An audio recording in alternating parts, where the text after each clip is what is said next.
Hola, buenas noches, espero que estén muy bien. Bienvenidos a este pequeño espacio dedicado a los chicos de tercer año de la Escuela San José del Morro. Vamos a hablar un poco de... Hola, buenas noches, espero que estén muy bien. Bienvenidos a este pequeño espacio dedicado a los chicos de tercer año de la Escuela San José del Morro. El nazismo, cómo surge esta fuerza política, sus ideologías, cómo también en la guerra empezaron las crueldades, ¿no? Si bien ya venían antes muchas crueldades contra el pueblo judío y otras personas, gitanos, entre otros, también ver cómo comenzó todo esto, ¿no? Porque uno se pregunta a veces cómo hemos o cómo fue que llegó tan lejos y que la gente seguía ese movimiento. Para tratar de entender un poco tenemos que remontarnos a la Primera Guerra Mundial. Recordemos que este episodio, la Primera Guerra, va del año 1914 a 1918 y en la cual se usaron armas químicas. Una de las primeras guerras que se usan gases. Para ese momento Hitler es un cabo que se encarga de llevar mensajería de trinchera a trinchera y en un ataque con gas mostaza él queda parcialmente ciego y es hospitalizado. Al despertar ya se encuentra que la guerra ha finalizado, que Alemania se ha rendido y obviamente viene el problema del Tratado de Versalles, que es, digamos, el puntapié inicial para este resentimiento y este odio que va a empezar a despertar el pueblo alemán. En el año 1919, Alemania es obligada a firmar el Tratado de Versalles, en la que se le impone condiciones muy humillantes, ¿no?, para el pueblo, porque empieza con una pérdida del territorio. Alemania tiene que ceder lo que es Alsacia y Lorena a Francia, parte de Prusia a Polonia y regiones a Dinamarca y Bélgica. Y una de las cuestiones centrales es el famoso corredor de Danzig, que va a ser uno de los motivos del inicio de la Segunda Guerra Mundial. Por otro lado, también se le impone una desmilitarización, se le prohíbe a Alemania tener fuerzas militares significativas, limitando el ejército solamente a 1000 soldados y eliminando la capacidad aérea y naval. Después tienen que pagar todas las reparaciones económicas, se le impusieron pagos muy grandes y se lo culpa totalmente de lo que es la guerra, ¿sí?, como única responsable de este conflicto. Obviamente estas condiciones de pago hacen que se genere una pobreza, desempleo y obviamente también una fuerte sentimiento de venganza en los ciudadanos alemanes. Al pasar el tiempo, el, el gobierno francés, ¿no?, empieza a presionar mucho más a Alemania para que empiece a pagar y esto genera mucha devaluación. Y como Francia en el año 22 se niega a pagar, entonces los franceses hacen la ocupación del Ruhr y empieza una agresión. El Ruhr es una región, era prácticamente el corazón económico del país, porque contenía minas de carbón, fábricas de acero, plantas de producción de maquinaria pesada, tenía plantas de carbón. Como empiezan a ocuparlo los franceses, los empleados alemanes se manifiestan y automáticamente el gobierno francés dice que los ejecutan. Entonces hay represalias, cualquier intento de resistencia es duramente reprimido y varios trabajadores alemanes son ejecutados o hechos prisioneros. No solamente los trabajadores, sino que esto también se pasa a una represión contra los civiles y bueno, expulsan a más de 100.000 personas fuera de esta región. Lo que hace es que, bueno, obviamente esta cuestión genere una hiperinflación extrema, muy grande. Por ejemplo, pasó el pan que en 1922 costaba aproximadamente 160 marcos, en 1923 ya costaba 200 millones de marcos, 200 mil millones de marcos. Bueno, obviamente esto también se ve incrementado, todo este problema, con la caída de Wall Street. En el 29, cuando está la caída de la bolsa, la Alemania, que ya venía con un proceso de hiperinflación muy grande, termina, digamos, haciendo un quiebre. Entonces, ¿qué pasa? Acá Hitler, que ya junto a un grupo de militares ultranacionalistas, vienen haciendo y pregonando, ¿no?, esta cuestión de que ellos son los únicos capaces de sacar a la Alemania de este problema, ¿no?, de la hiperinflación, de, de esta humillación y demás. Entonces empiezan a generar vínculos con un montón de magnates y empresarios que empiezan a apoyar a lo que es el Partido de los Trabajadores. Todavía no era conocido como el Partido de los Trabajadores, de Partido Nazi, perdón, sino como el Partido de los Trabajadores. Bueno, empiezan a formarse también grupos paramilitares dentro de estos entornos políticos, y aparecen lo que son las SA, que son las camisas pardas, que viene a ser como un grupo de personas que estaban de acuerdo con el régimen o con las ideas políticas del momento, y empiezan a armarse. Eran muy parecidos a los que eran las camisas negras que tenía Mussolini, que un tiempo antes había tomado el poder en Italia. Obviamente no era el único grupo político que existía en Alemania en ese tiempo, también habían grupos comunistas, eh, socialdemócratas, había varios. Pero empiezan todos a aglutinarse alrededor del partido nazi, y en todas las manifestaciones que hay siempre terminaban a los golpes, ¿no?, con violencia contra los comunistas. Entonces Hitler aseguraba que era el único que podía detener esta cuestión. En realidad, los nazis generaban estos conflictos, estas grescas, estas peleas, y después decían que ellos eran los únicos que podían frenarlo. En el 23 también hay un intento de golpe de Estado en Múnich, y en muchos fotomontajes se lo muestra a Hitler como que él era el primero que iba en esa manifestación a tomar el poder, pero la realidad es que no, él iba detrás de la primera fila. La primera fila es aniquilada por los mismos soldados que respondían al gobierno. Después de este golpe fallido, es encarcelado, y ahí es donde escribe él su libro Mein Kampf, Mi lucha, donde expone sus ideas, ¿no?, centrales, que una de ellas es la superioridad de la raza aria, o sea que Hitler cree que los alemanes eran una raza superior y por eso debían expandirse; la eliminación de los judíos, porque los acusaba de ser responsables de los problemas económicos y políticos de Alemania. Recordemos que muchas industrias y muchos dirigentes políticos en la época de la Primera Guerra eran judíos, y los de extrema derecha acusaban a estos como los culpables, ¿no?, de la guerra. Y me hace acordar un poco esto a Humberto Eco, en donde habla de la conformación del enemigo, donde uno construye un enemigo y empieza a juntar adeptos para ir en contra de él. Una suerte de chivo expiatorio. Otra de las cuestiones que plantea en su libro es el Lebensraum, que es el espacio viviente, y es justamente lo que mencionábamos recién del Tratado de Versalles, esto que habían entregado Alsacia y Lorena, el corredor de Danzig y las regiones que habían entregado a Bélgica y Dinamarca. Por otro lado también está el anticomunismo y el rechazo a la democracia. Hitler sostenía que solo un Estado autoritario podía devolver la grandeza a Alemania.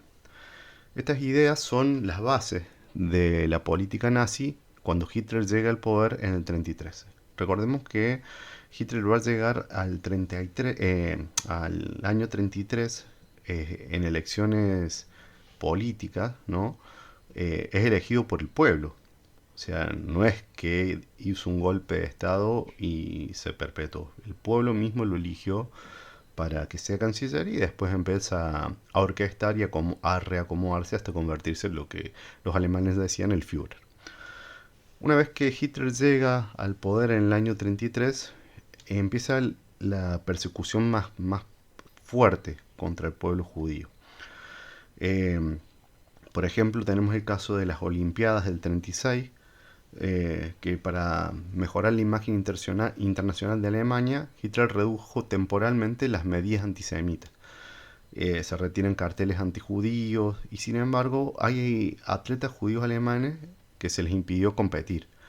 Incluso hay también competencias que ganaron personas, digamos, afroamericanas y que fue como tapado eso, porque recordemos, los alemanes eran superiores en todo. Ya en el año 37 se intensifica la expropiación de negocios judíos. Acá, como recién mencionaba, muchos judíos eran o podían ser banqueros, podían ser comerciantes o estar económicamente bien acomodados. Entonces el régimen lo que hacía era amenazarlos, obviamente, apropiarse de sus negocios y después se los vendían a empresarios alemanes por precios muy, muy bajos, ¿no? Se aprueba una ley que prohibía a los judíos ser dentistas, médicos y abogados, y bueno, las publicaciones de prensa eh, judías son censuradas. Hay que mencionar también que hay grupos en este momento de la historia, grupos que eran antisemitas patológicos, ¿no? Que escribían diarios en los cuales siempre era obviamente en contra de los judíos. Uno de los teóricos centrales de, de, esta, de esta ideología era Alfred Rosenberg, que más adelante en la guerra, cuando Ucrania es invadida, él va a llevar metódicamente el exterminio de judíos. Para estas fechas, que estamos, para no desviarnos tanto, para el año más o menos 1936, se abren los primeros campos de concentración. Tengamos en cuenta que acá los campos de concentración todavía no son de exterminio y la idea principal es la reeducación de los ciudadanos que están a favor del comunismo o en contra del partido. Sin embargo, no así para los judíos. Acá Hitler hasta este momento los piensa deportar a Madagascar o a países vecinos. Eh, bueno, en el 38 ya se explota, digamos, la violencia contra el pueblo, ya los negocios ya son todos confiscados por el Estado, se prohíbe a los judíos tener licencias comerciales, miles de familias quedan sin medios de subsistencia, se prohibió a los judíos asistir a cines, teatros, conciertos, parques públicos. Se estableció que los judíos debían llevar un pasaporte marcado con una J para ser identificados. Y los nombres, por ejemplo, también fueron prohibidos, obligando a los judíos a añadir Israel para los hombres o Sara para las mujeres en los documentos oficiales. Y en el año 38, en noviembre, está la Noche de los Cristales Rotos, que es el punto culminante de la persecución. Y fue como lo más grave que se había vivido hasta el momento. Obviamente después van a venir cosas peores, pero se detuvieron a más de 7.000 judíos y se destruyeron más de 7.500 negocios. Alrededor de de 1.400 sinagogas son prendidas a fuego y cientos de judíos asesinados. La policía y los bomberos tenían orden de no intervenir y bueno, era obviamente una violencia total. En este momento empieza Hitler no a seguir el partido en sí, el partido nazi empieza a seguir lo que se había planteado en el libro de Hitler, ¿no? La anexión ahora de Austria, conocido como el Anschluss, es en el año 38. Hitler anexa Austria a Alemania y para que tengan en cuenta, el Tratado de Versalles prohibía la unión de esos países, pero Hitler lo justifica argumentando que Austria y Alemania debían ser unidas por compartir la misma cultura y la lengua. Eh, el Anschluss es muy bien recibido por los judíos, quienes veían a Hitler una oportunidad de mejorar las economías. Por lo tanto, no hay resistencia militar cuando Hitler empieza a tomar estos pueblos, ¿no?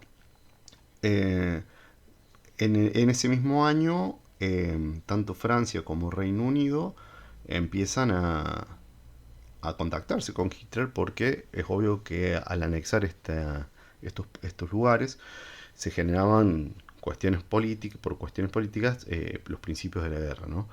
Va a llegar ahora la anexión de Checoslovaquia, que es un poco después, y tanto Francia como Inglaterra aceptan esta anexión, pero con la promesa solemne de que Hitler ya no invada más ningún otro lugar, ninguna otra provincia, ningún otro país. Eh, sí, tras la anexión de Checoslovaquia, acá es importante porque Checoslovaquia en ese momento tiene producción de armamentos, tiene fábricas de tanques, armas, que Alemania obviamente después va a aprovechar para la guerra. Tiene recursos materiales y fábricas, lo que permite justamente a los nazis acceder a materiales estratégicos como el acero y la munición. Como habíamos mencionado antes, el Tratado de Versalles le prohibía a la Alemania generar o tener fuerza aérea, fuerza naval y demás.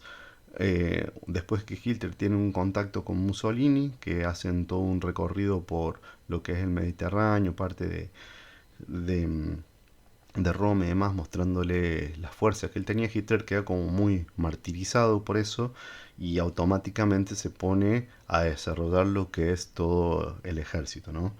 Eh, Más adelante vamos a observar que realmente lo que logra es algo muy grande porque las tácticas militares y la cantidad de gente que logra acaparar es impresionante. Hasta el momento, digamos que los judíos estaban perseguidos, pero no estaban siendo exterminados como van a ser más adelante. Ya en el año 39, Hitler el 1 de septiembre a las 5:35 de la mañana exige la devolución de Danzig, el fin del corredor polaco. Recordemos que el corredor polaco, el corredor de Danzig, se le había otorgado a Polonia para que pudiese tener acceso al mar. Entonces Hitler obviamente había quedado divididas sus tierras en dos, ahora lanza la invasión el 1 de septiembre del 39. Y con una estrategia nueva, digamos, que es la conocida como la Blitzkrieg, que es guerra relámpago. Acá hay muchos soldados y muchos generales que van a sobresalir aplicando esto de la Blitzkrieg, que era justamente atacar sin darle tiempo al enemigo de reaccionar. Eh, Cuando Hitler invade Polonia, automáticamente Inglaterra y Francia se reúnen, le piden que cese las acciones militares y como Hitler no hace caso omiso a estas advertencias, 2 días después, el 3 de septiembre a las 11 de la mañana, los ingleses le declaran la guerra y a las 5 de la tarde los franceses. Los generales alemanes estaban totalmente sorprendidos porque los informes de inteligencia decían que ninguno de los dos países iba a intervenir por los polacos, ¿no? Pero efectivamente sí intervienen y los generales alemanes se encuentran ante un problema porque tienen guerra en los dos frentes, en el este y en el oeste. Curiosamente, al invadir Polonia, también los rusos, que en este momento eran comunistas, quedan repartiéndose a la mitad lo que es Polonia. Y es un dato clave porque al tener una frontera en común, Alemania con la Unión Soviética, es más fácil empezar a orquestar los planes de invasión porque Hitler obviamente se había declarado anticomunista. Hay algunos detalles ahí a tener en cuenta, pero no vamos a ahondar porque si no se va a hacer muy extenso. Bueno, la guerra en líneas generales hasta 1941 estuvo muy a favor de lo que fue Alemania. Fíjense, tener en cuenta, estaba ya Francia ocupada, ya en el 41 los japoneses a finales de diciembre del 41 van a atacar Pearl Harbor y van a ingresar a la guerra y ahí van a ingresar los Estados Unidos que hasta ese momento se resistían.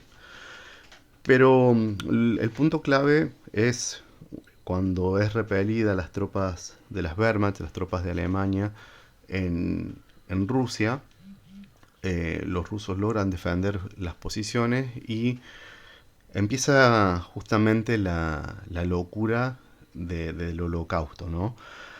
Se empiezan a establecer métodos de exterminio para los judíos que son muy complicados. Al principio, cada Einsatzgruppen, que eran los soldados de las SS que se encargaban de cuidar los campos de concentración, realizaban ejecuciones. Mataban, por ejemplo, grupos familiares, entre ellos estaban bebés incluso de años, era muy fuerte, hay imágenes, hay videos también. Pero cuando empiezan a notar que estas matanzas, estas masacres empiezan a generar cargas psicológicas muy fuertes en los soldados de las SS, se empiezan a empezar los métodos alternativos. Hay muchas historias crueles, ¿no? Pero en la solución final, que se plantea en el 42, incluso hay una película, si después la quieren ver, eh, que está en Netflix, que es sobre cuando atrapan a Eichmann acá en Buenos Aires, que es él el que propone la solución final. Se empiezan a estudiar los métodos alternativos, que es, por ejemplo, los carros de gas, los carros con tubos de gas que iban a los compartimentos traseros. Lo que hacía era justamente los compartimentos se llenaban de dióxido de carbono emitido por los motores y la gente se asfixiaba. Pero esto era muy lento y los nazis querían un exterminio más rápido. Antes de comenzar con las cámaras de gases ya hay un gran barranco que prepara la SS cerca en Polonia, si no me equivoco, conocido como Baby Jar, y se matan en 2 días 33.741 judíos. Fue una masacre, se hizo que cavaran una gran fosa común y hacían que cada ronda de personas se acostara encima de los cadáveres anteriores o se parara de los cadáveres anteriores y bueno, de ahí los fusilaba. Casi siempre la SS le daba palas a los prisioneros para que cavaran sus propias tumbas, ¿no? Y ya después empieza a, a perfeccionarse este sadismo, esta cuestión de matar, y se crean las cámaras de gas donde se usaba el gas Ciclón B para matar a miles de personas. Los campos de concentración como Auschwitz, Treblinka, Sobibor se convierten en fábricas de muerte, donde murieron aproximadamente 6 millones de judíos y millones de otras víctimas, porque también acá mataban gitanos, homosexuales. Era muy complicado, ¿no? Esa época para aquellos que no estaban de acuerdo con el partido. Los procesos de selección también eran feos. Por ejemplo, se solía este, cargar a grupos de judíos en vagones que usualmente transportaban ganado y los llevaban sin comida, sin agua, prácticamente no tenían aire, muchos morían por enfermedades en los mismos trenes.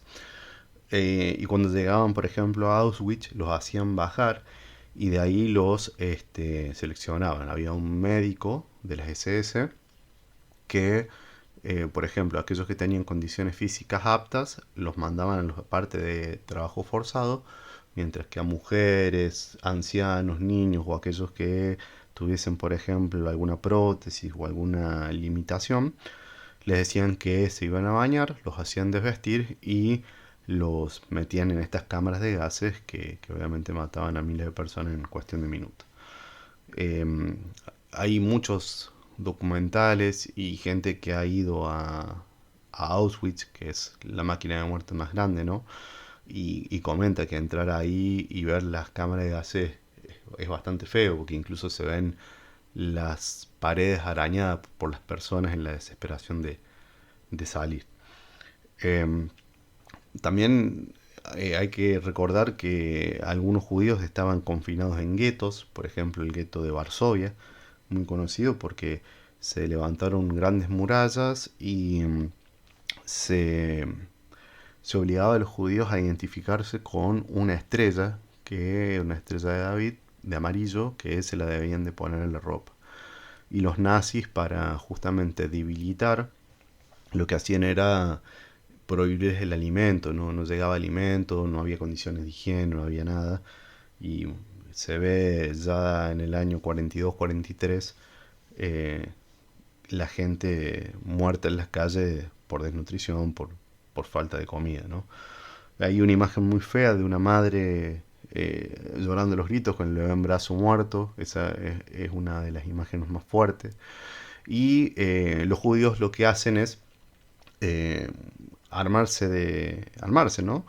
Empiezan a conseguir armas y bueno, obviamente mueren luchando. Que si bien la insurrección fue aplastada, ¿no? Por los nazis, incluso después la bombardearon y redujeron a cenizas, prácticamente a escombros, lo que era el, ¿cómo se llama? El gueto, pero por lo menos murieron luchando. Eh, También, bueno, los trabajos de esclavos, muchos países ocupados tenían como premisa aportar gente, ¿no? Para el tema del trabajo. Ya los judíos acá no van a ser solamente perseguidos en lo que es la Alemania eh, y en Polonia, sino que también en Francia. Cuando los Estados Unidos ingresan a la guerra, Francia estaba dividida en dos partes, que era una zona ocupada y otra no. Cuando hay los primeros desembarcos en el norte de África, Hitler lo que hace es invadir la zona libre, que vendría a ser el sur de Francia, para llegar hasta el Mediterráneo. Y ahí en ese caso eh, muchos de los judíos empiezan a ser perseguidos y obviamente son transportados a estos campos de exterminio. Eh, También hay mucha gente que, sobre todo en Francia, hay muchos registros que lo que hacían era adoptar a los niños judíos bajo su tutela y hacerlos pasar como hijos propios para que no los deportaran y que no terminaran, ¿no? En los campos estos. Después, mucho tiempo después de terminar la guerra y con la Declaración de Derechos Humanos y demás, se le va a dar la mención de virtuosos entre las naciones. Pero bueno, ese es más o menos el contexto del pueblo judío. Obviamente hay muchos experimentos dentro de las cámaras, de los campos de concentración.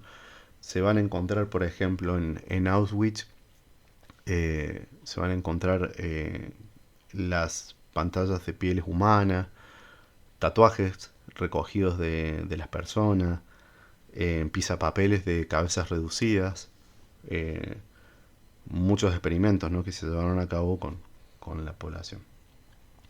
Bueno, y después ya podemos ahondar obviamente en un montón de cosas, porque hemos dejado de lado la parte bélica y muchas cuestiones. Por ejemplo, los ucranianos estaban en contra de Stalin, que era el líder en ese momento de la Unión Soviética, y veían como salvadores a los nazis, pero los nazis van a perder esta oportunidad de tener un aliado. Hitler y Goering, que era el jefe de la Fuerza Aérea, la Luftwaffe, lo que van a hacer es decir, bueno, que trabajen los que puedan y el resto va a morir. Y bueno, se pierden un aliado, es como estaban muy cerrados en sus doctrinas.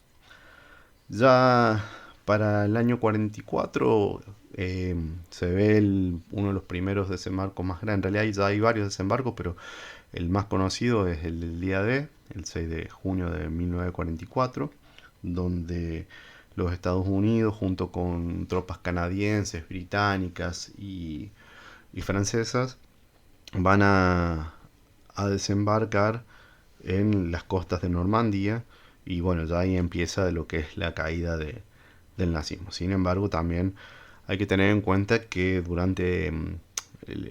previo a este desembarco, los Estados Unidos junto con los británicos tenían un programa de bombardeo continuo. Se bombardeaban las ciudades alemanas durante la mañana, la tarde y la noche, conocido como el Blitz. Eran 3 bombarderos diarios y se empiezan a ver también muchas cuestiones, muchas crueldades. Por ejemplo, la ciudad de Dresden es bombardeada con bombas fosforosas y se estima más o menos que quemó aproximadamente a 25.000 personas hasta la muerte, ¿no? Eh, Creando un fuego incontrolable durante 7 días. Y esto también tenía que ver con una ayuda a Stalin. Recordemos que si bien después de la guerra empieza esta cuestión de la Guerra Fría entre la Unión Soviética y los Estados Unidos, en este momento, en este punto de la historia, se aplaza la idea del anticomunismo por parte de los Estados Unidos y los británicos y se están brindando equipos y ayuda mutuamente. Eh, ya después del desembarco en Normandía, eh, hay una cuestión importante porque prácticamente Hitler empieza a decaer en una locura, ya empieza a, a delirar, a imaginar ejércitos, a mover ejércitos imaginarios, que esto se va, digamos, a poner más profundo y más fuerte ya a principios del 45, cuando prácticamente Alemania está rodeada y ya no hay mucho que hacer. Dato curioso también es que la SS, que es el grupo de élite, ¿no?, de los soldados de la Alemania nazi, empiezan a formar lo que es la milicia del pueblo, el Voltron, y se mandaba a la guerra a gente muy grande, ya eran gente de 60 años para arriba, o niños prácticamente. Muchos de esos niños eran eh, sobrevivientes a los bombardeos de Dresden, que habían perdido a sus padres, sus familias, entonces la SS los había, digamos, acaparado para combatir a los estadounidenses en el este. Incluso los estadounidenses cuando tenían que combatir contra ellos quedaban totalmente sorprendidos porque eran chicos de 15, 16 años, casi sin entrenamiento militar, pero que en su cabeza había un odio muy grande. Ya habían soportado años de lavado de cabeza y para ellos Hitler era un dios. E incluso esto pasaba también entre las personas que estaban alrededor de Hitler. Tenemos, por ejemplo, al ministro de propaganda Goebbels y su mujer, Magda Goebbels, que tenían 5 hijos y no se atrevía a imaginar la vida sin Hitler. Y cuando está por terminar la guerra, que ya estaban rendidos y que sabían que habían perdido prácticamente, esta mujer no tiene mejor idea que matar a los 5 hijos y luego suicidarse, ¿no? Algo que por ahí uno no termina de entender.